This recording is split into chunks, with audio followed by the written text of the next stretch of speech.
Por favor, nos ajude deixando seu gostei no vídeo.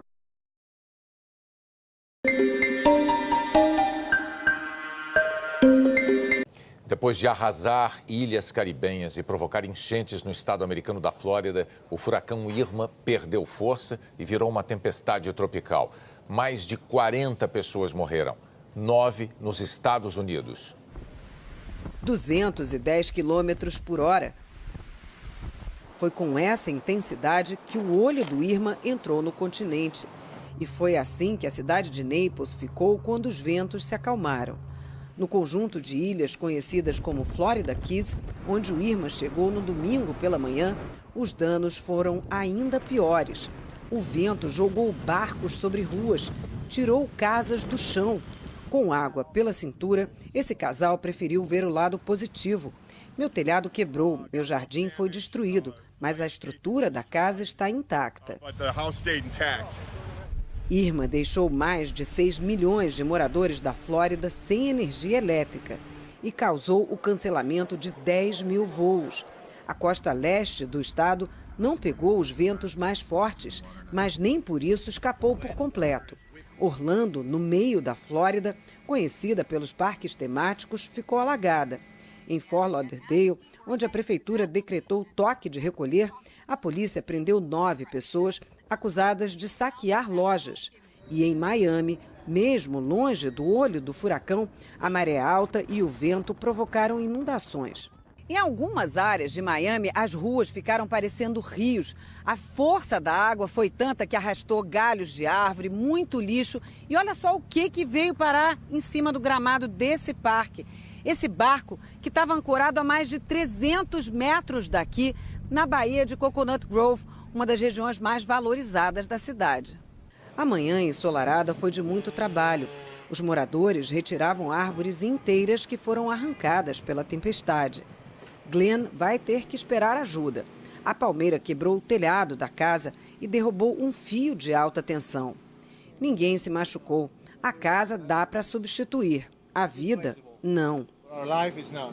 Segundo estimativas, os prejuízos na Flórida passam dos 50 bilhões de dólares. Alguns estragos são difíceis de medir. A maré alta não trouxe só enchente para Miami, não. Olha só, o visitante inesperado que chegou bem pertinho da costa, normalmente ele estaria bem longe daqui. Pompano Beach, cidade com uma grande comunidade brasileira, sofreu poucos estragos. Mas Janice não vai esquecer tão cedo da passagem do Irma. A experiência foi a pior possível, porque eu fiquei muito nervosa. Foi o meu primeiro furacão aqui na Flórida. Irma começou a passar pelo Caribe 5 dias atrás como categoria 5, a máxima. Hoje, o governo cubano confirmou 10 mortes.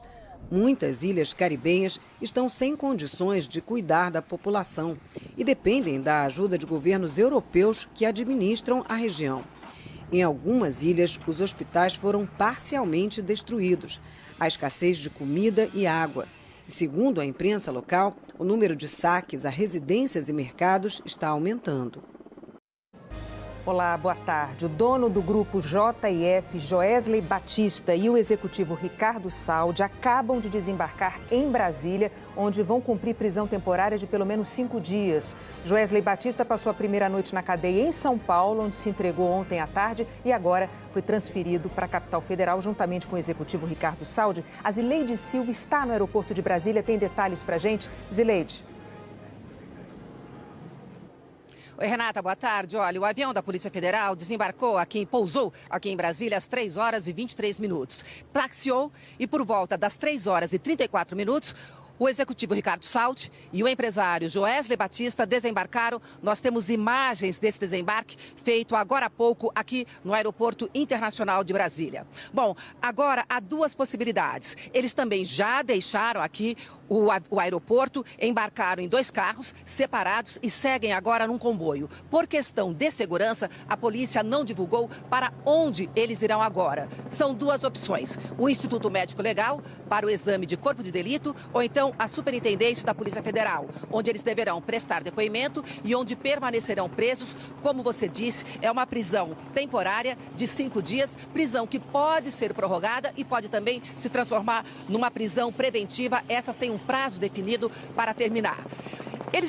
Os dois chegaram no aeroporto de Congonhas por volta das 11 horas da manhã, mas só embarcaram por volta das 2 horas da tarde. Isso porque a Polícia Federal esperou pelos malotes. Hoje cedo houve uma operação de busca e apreensão e então a polícia resolveu esperar os malotes com tudo que foi apreendido nessas operações na casa do empresário Joesley Batista e também na casa do executivo Ricardo Saldi. Quando os malotes chegaram, aí sim eles embarcaram por volta das 2 horas da manhã. Essa prisão, lembrando, foi autorizada pelo relator da Operação Lava Jato no Supremo Tribunal Federal, o ministro Edson Fachin. Prisão que foi solicitada pelo Procurador-Geral da República, Rodrigo Janot. Renata? Nós vimos a Lisileide pelas imagens que mostramos. O primeiro a desembarcar foi o empresário, o executivo Ricardo Saldi. Logo depois, o empresário Joesley Batista. Aparentemente, pelas imagens, não estavam algemados. A gente continua acompanhando e a cobertura completa sobre essa transferência dos executivos da JF para a carceragem da Polícia Federal em Brasília. Você vê logo mais no Jornal Nacional. Até já! A temporada de furacões e tormentas no Atlântico Norte também tem reflexos num pedaço do Brasil. E quem vai explicar para a gente por quê é a Maju Coutinho. Vamos lá para São Paulo falar com ela. Boa noite, Maju. Oi, Renata. Boa noite para você, para o Bonner e para todos. Olha, a explicação está aí na temperatura da água do Atlântico Norte. As águas mais quentes, são o principal combustível para a formação de furacões e anda tudo muito quente na parte norte do Atlântico. A temperatura da superfície do mar por lá está em 30 graus. Acima de 27 graus já é algo suficiente para a formação de furacões. E essa quentura das águas do Atlântico Norte acaba também afastando do norte aqui do Brasil a chamada Zona de Convergência Intertropical, ou ZCIT. Lembra dela? Eu falo muito aqui. É um famoso aglomerado de nuvens carregadas que provoca chuva em parte do norte brasileiro.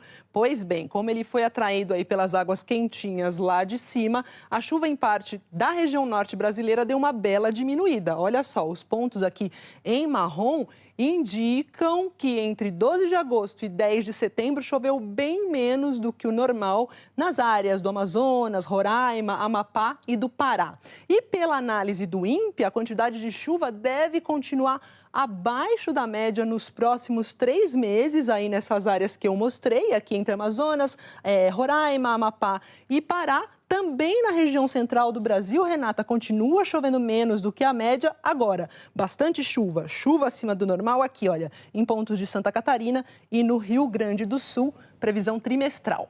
Então, todo esse fenômeno também, claro, influencia a previsão para amanhã, né, Maju? Como fica amanhã? Pois é, a gente vê uma repeteco aqui desse mapa, principalmente no centro do país, porque, de novo, a secura vai dar o tom na maior parte do Brasil. Pelo menos 8 capitais devem enfrentar aí uma tarde com umidade relativa do ar abaixo de 30%. E na grande área seca também tem previsão de rajadas de vento. Palmas, Cuiabá e Campo Grande estão na rota da secura e da quentura. Veja só que até mesmo bem cedo a temperatura é alta, 26 graus de mínima em Palmas e em Cuiabá, 39 lá em Cuiabá no período da tarde. Manhãs mais amenas em Brasília e em São Paulo, porém tardes secas por aqui. E o Rio de Janeiro continua quente, 35 graus de máxima no Rio. As nuvens de chuva andam aqui pela região norte, mas ainda chovendo menos do que normal, onde aí a gente tem previsão de pancadas que podem se estender aqui para o oeste de Mato Grosso. Também deve chover em parte do Espírito Santo e na faixa leste do Nordeste, com destaque para Sergipe e Alagoas. No sul, chuva prevista aqui para um pedacinho do Paraná, de Santa Catarina, mas a chuva mais intensa deve atingir aqui o Rio Grande do Sul. O dia deve ser carrancudo e chuvoso em Porto Alegre, em Aracaju e em Manaus. E aviso aos banhistas e navegantes, tem previsão de ressaca em mares do Sul e do Nordeste. Renata. Maju, a gente volta a conversar amanhã. Até amanhã. Até amanhã. O Procurador-Geral da República, Rodrigo Janot, também pediu, desta vez ao Superior Tribunal de Justiça, a abertura de um inquérito para investigar o governador do Rio, Luiz Fernando Pezão, do PMDB. Dois ex-executivos da Odebrecht, Benedito Júnior e Leandro Azevedo, afirmaram em delação premiada que Pezão recebeu pagamentos não declarados à Justiça na campanha de 2014 em valores entregues pessoalmente e em contas no exterior.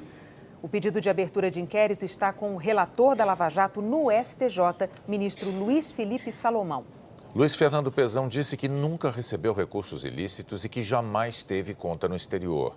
O governador afirmou que as doações de campanha foram feitas de acordo com a Justiça Eleitoral. O procurador-geral Rodrigo Janot pediu ao Supremo o arquivamento da investigação dos senadores Renan Calheiros e Romero Jucá e do ex-presidente José Sarney por tentativa de obstrução da Lava Jato. A decisão caberá ao ministro Luiz Edson Fachin. O ex-presidente da Transpetro, Sérgio Machado, gravou conversas que serviram de base para a abertura desse inquérito. Numa delas, Romero Jucá sugere um pacto para, nas palavras dele, estancar a sangria, representada pela Lava Jato. Rodrigo Janot considerou que os fatos são graves, mas que não houve ato concreto para obstruir a operação. Em julho, também a Polícia Federal concluiu que a intenção não pode ser considerada crime e que, portanto, os 3 políticos do PMDB não cometeram atos de obstrução de justiça. Pelas imagens, não estavam algemados. A gente continua acompanhando e a cobertura completa sobre essa transferência dos executivos da JF para a carceragem da Polícia Federal em Brasília, você vê logo mais no Jornal Nacional. Até já!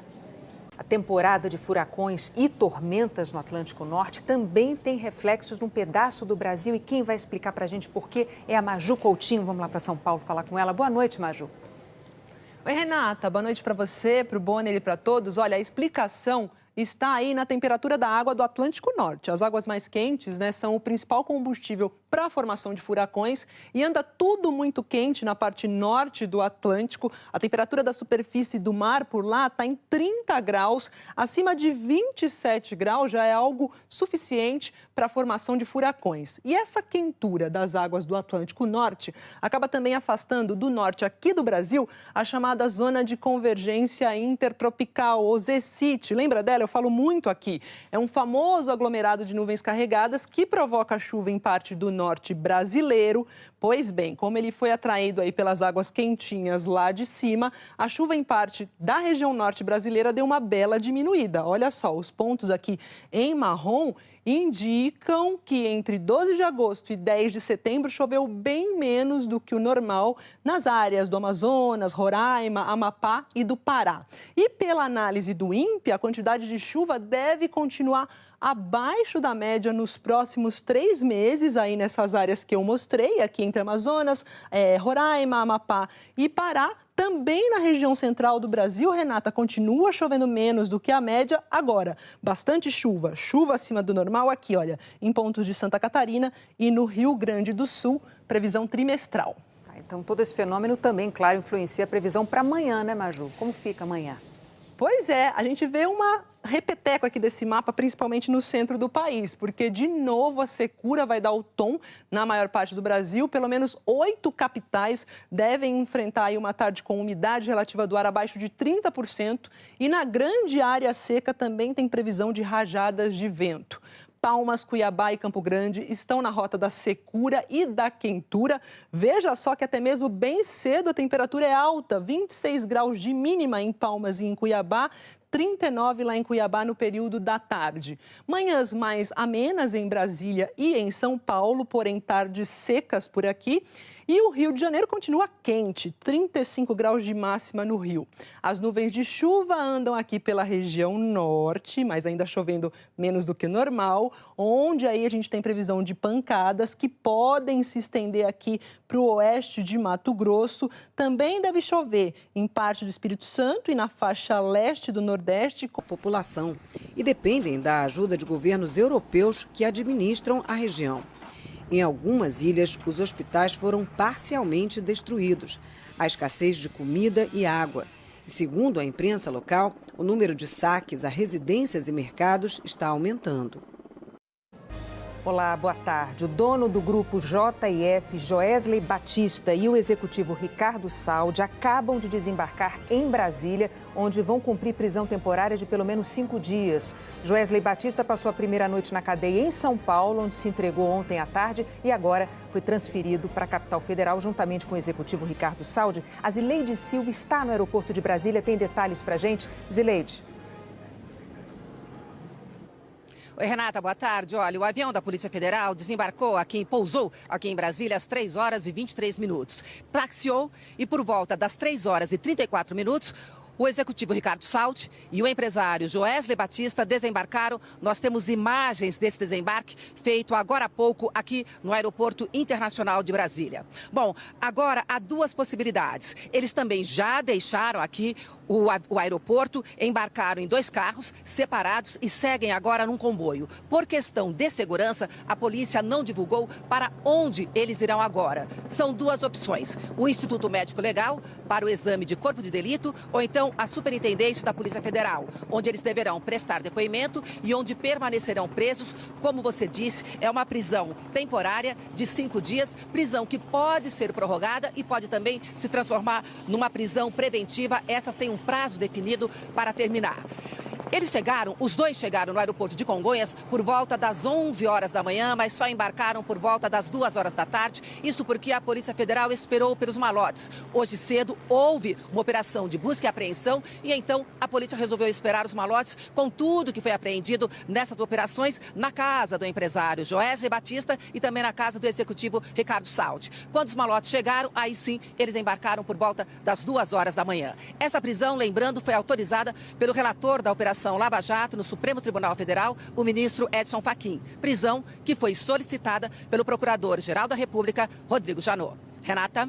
Nós vimos ali, Zileide, pelas imagens que mostramos, o primeiro a desembarcar foi o empresário, o executivo Ricardo Saldi. Logo depois, o empresário Joesley Batista, aparentemente pelas imagens, não estavam algemados. A gente continua acompanhando e a cobertura completa sobre essa transferência dos executivos da JF para a carceragem da Polícia Federal em Brasília, você vê logo mais no Jornal Nacional. Até já! A temporada de furacões e tormentas no Atlântico Norte também tem reflexos num pedaço do Brasil. E quem vai explicar para a gente por quê é a Maju Coutinho. Vamos lá para São Paulo falar com ela. Boa noite, Maju. 40 pessoas morreram, 9 nos Estados Unidos. 210 quilômetros por hora. Foi com essa intensidade que o olho do Irma entrou no continente. E foi assim que a cidade de Naples ficou quando os ventos se acalmaram. No conjunto de ilhas conhecidas como Florida Keys, onde o Irma chegou no domingo pela manhã, os danos foram ainda piores. O vento jogou barcos sobre ruas, tirou casas do chão. Com água pela cintura, esse casal preferiu ver o lado positivo. Meu telhado quebrou, meu jardim foi destruído, mas a estrutura da casa está intacta.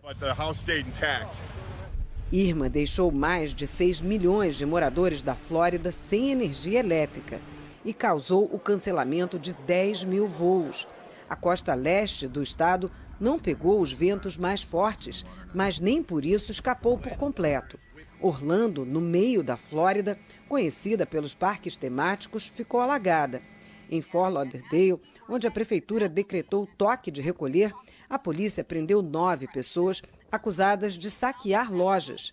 E em Miami, mesmo longe do olho do furacão, a maré alta e o vento provocaram inundações.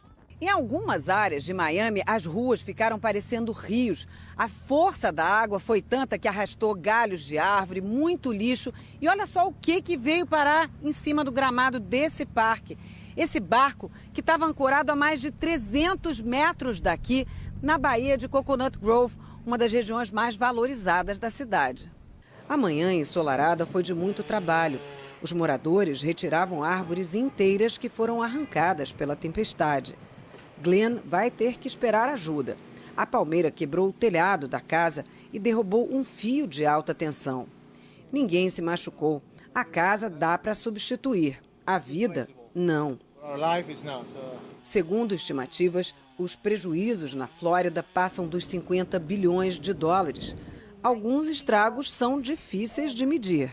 A maré alta não trouxe só enchente para Miami, não. Olha só, o visitante inesperado que chegou bem pertinho da costa, normalmente ele estaria bem longe daqui. Pompano Beach, cidade com uma grande comunidade brasileira, sofreu poucos estragos. Mas Janice não vai esquecer tão cedo da passagem do Irma. A experiência foi a pior possível, porque eu fiquei muito nervosa. Foi o meu primeiro furacão aqui na Flórida. Irma começou a passar pelo Caribe 5 dias atrás como categoria 5, a máxima. Hoje, o governo cubano confirmou 10 mortes. Muitas ilhas caribenhas estão sem condições de cuidar da população e dependem da ajuda de governos